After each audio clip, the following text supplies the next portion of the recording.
Hi guys, and welcome to sunny Scotland. We're absolutely buzzing because we're set to take on one of the best UK rides on offer, the North Coast 500.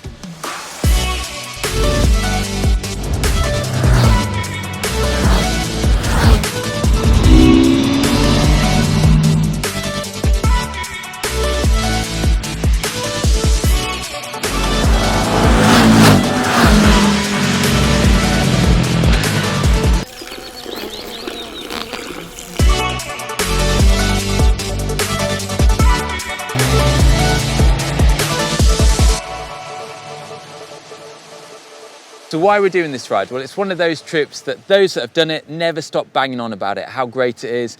Those that haven't, like us, want to get out there and do it. We finally put the time aside to come and make the trip. It's a big journey, 450 miles just to get to the start at Inverness, where we are right now. And we've got 3 days to tick off this trip. We're gonna do it, we're gonna have a great time, and we're gonna tell you all about it as we go along. As we're doing a lot of mileage on some of the best roads, we wanted something that was quick and something that was comfortable. That's why we've gone down the Sporty Tourers route. To start off with, we've got KTM's 1290 Super Duke GT.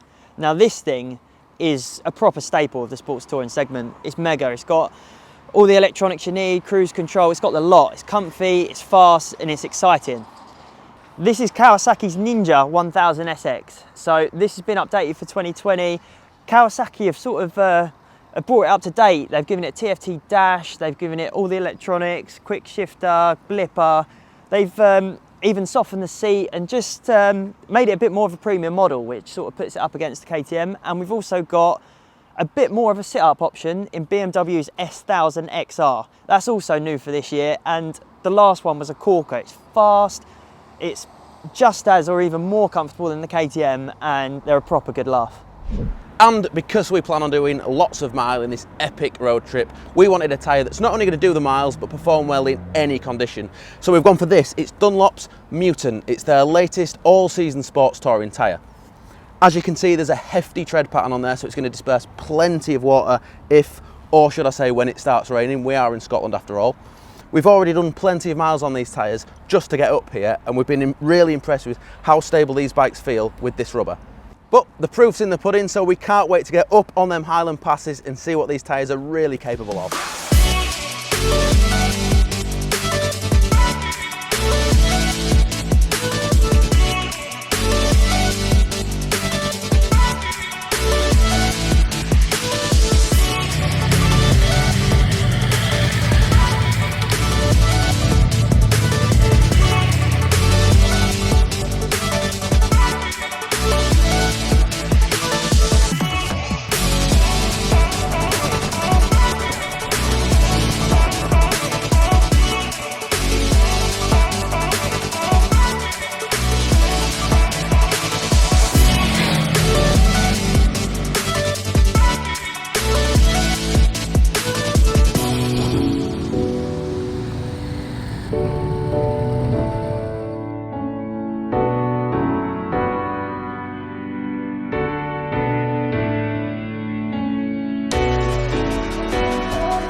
Right, he's not having another beer. He's had one and that's what it's done to him.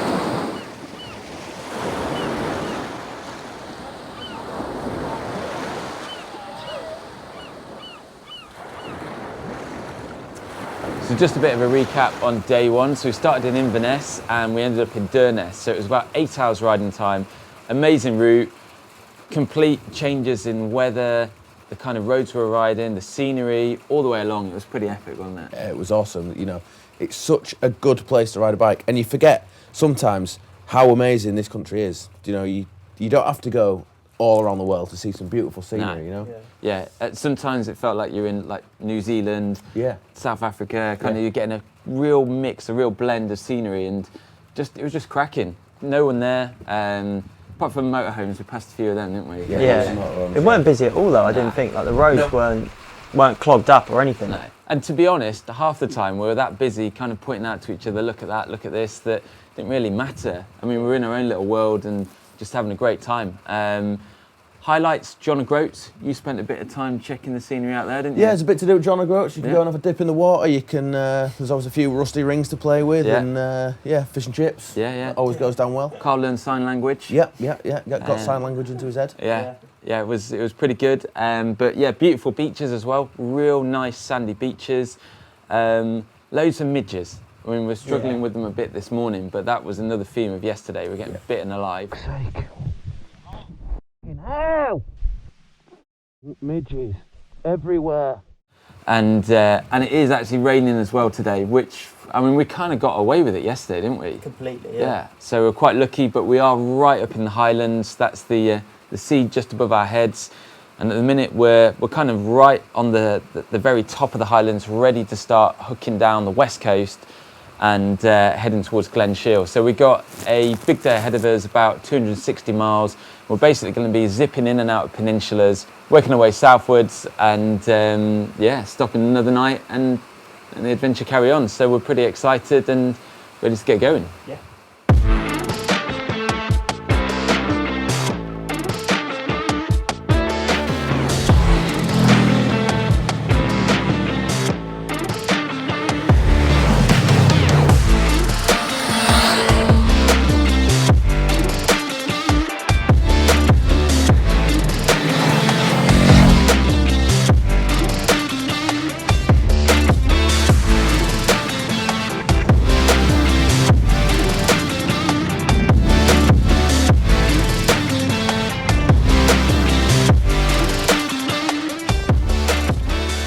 Quick little breather while we're sorting the sat nav and planning our route around, but this is Drumbeg Viewpoint and it's absolutely stunning. It looks like the next stop is about an hour away, so we'll... Is it Berlin? Yeah. Berlin, France. Yeah, Berlin. A lot of the route is signposted, so you kind of know where you're going, and most of the sections are long lengths of road without junctions in, so it's difficult to get completely wrong. Yeah, you do well to get completely lost on it, I think. I think if you sit down and have a good look at the map in the morning on your phone or something like that, get a few place names in your head, it's simple enough to work your way around, isn't it? So, just follow the motorbikes and camper vans. Yeah, camper vans, not motorbike. We haven't really seen those.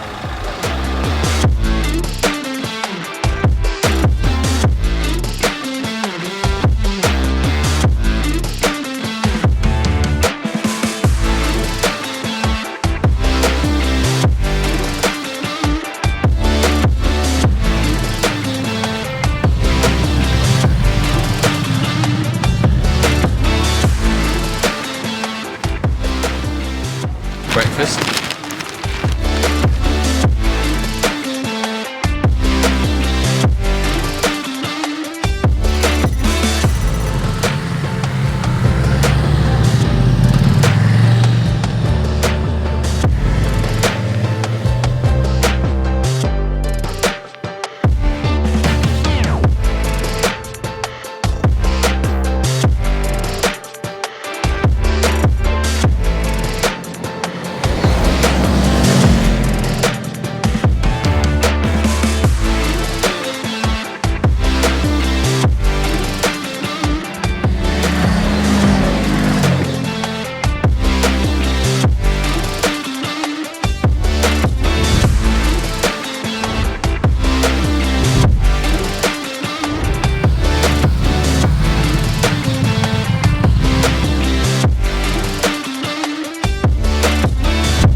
So that's day 2 done, and we're pretty battered, to be honest. It's been another mega day.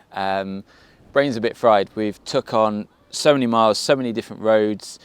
Again, we've had the changeable weather conditions. We've been on big wide roads, tiny single lane roads with loads of passers everywhere, and it's just been immense, hasn't it? Yeah, I mean, it's been a reminder of all the things that Scotland can throw at you. The weather, the roads, you know, it's different every 5 minutes. Yeah. It's just awesome. The scenery is amazing. You know, it's one of the best places in the world. Carl, what have you learned about the KTM today? Well, that 1290 Super Duke GT, it is a barrel of laughs. Like everything about it is so fun. Like especially on the roller coaster type roads. Like it's such a laugh. Even though it's just like a tour, it's much closer to the sporty side, I'd say. Right.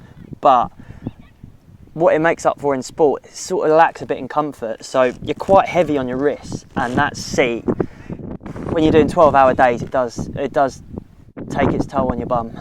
Feeling it. Yeah. Yeah, I know what you're This is comfier, I think. Yeah. I know exactly what you mean. The XR is a dead comfortable bike, but today I did get a bit of a sore ass.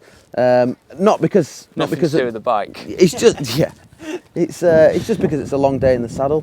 But other than that, it's dead comfy. The riding position's great. The one thing that I have been struggling with it is the side stand. It wants to lean over nearly 60 degrees for the side stand to work. Luckily, it's got a centre stand, so I've been using a centre stand most of the time. When I can get it on, yeah. But other than that, it's been great. And I think the perfect bike for this type of riding, these type of roads. Yeah, I think we've all kind of made a wise choice with the machines we picked for this trip, and yeah, I think the Ninja 1000 is the first time I've ridden it. I've ridden the last two iterations of Z1000 SX before that, and I can tell, you know, it's the most refined the bike's ever been. I like it. I've got to be honest, it kind of lacks the character. I'm a bit jealous when I'm looking at Carl and Boovie on their bikes and seeing them being able to have a bit more fun, they're a bit more potent, a bit more loud, you know, and the Kawasaki's kind of doing everything I could ask of it, really. It's getting me there comfortably. I've not got an achy back, no achy legs. Yeah, the power delivery is smooth, the brakes are okay. You know that it's a weighty bike when you get squeezing on. We've had a few occasions where we're blasting along and then it's like, oh, there's an oncoming car, and you're on a single track road, so you do have to squeeze on those brakes pretty hard. And that's when you come to learn just how good a bike's brakes are. Ask me now, would I want to be doing this trip on a sports bike or on one of these? And it's one of these any day of the week. These are pretty epic, aren't they? Yeah, they're doing well. We've had some slightly better weather this afternoon, so we've been pushing the Dunlop Mutants a little bit harder, and actually they've really impressed us. In the wet and in the dry, they've done everything we needed them to. And like Bruce said, you know, there's been a few occasions where we've really had to pull the brakes quite hard when there's been an oncoming, usually a motorhome, or sheep or Highland cow. There's usually something in the road. They've been absolutely great. They heat up really fast. They stay warm. They don't move around too much, which, you know, you might expect a tyre with that much weight on it to do. They don't. They've been really good. I'm mega excited to see what we get up to tomorrow, so Can't wait. yeah.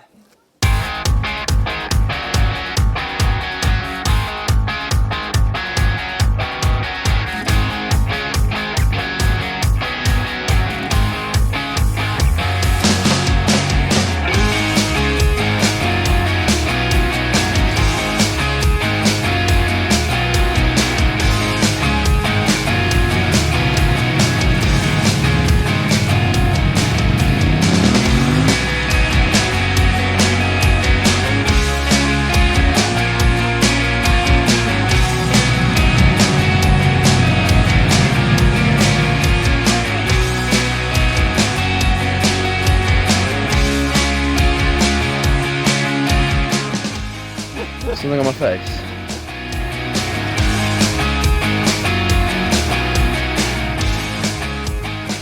Every other mile there's been a sign up with a tourist attraction on it. We've not stopped at any of them. Not because we haven't wanted to, but because we haven't really had any time. But we've made the time to stop for this one here, the Ben Nevis Distillery. If you've got a bit more time, have a look at loads of attractions that you can see on this route and go make time to visit them, because there's just so much to do and see.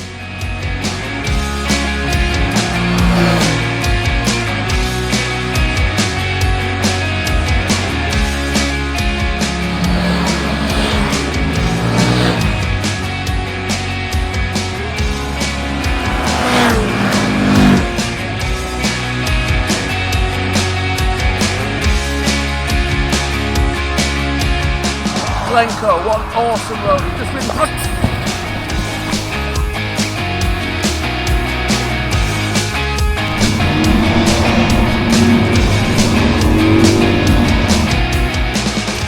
Scottish potholes. You've got to love them, haven't you?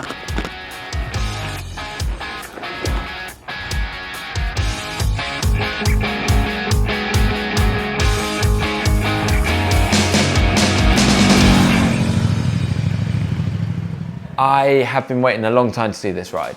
Yeah. I think we all have. Yeah. We've been talking about it for years, probably 2-3 years, and we've made it happen.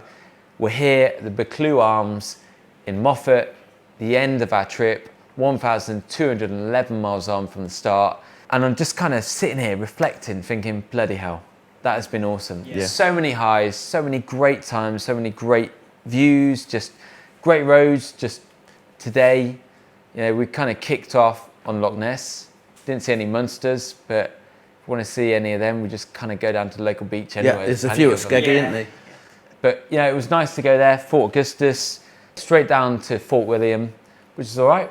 Yeah. Had some nice food there. Yeah, found a lovely pizza. Yeah, we did, yeah. It makes a change from fish and chips. I think the first 3 days of the trip we had fish and chips. Yes. The fish and chips at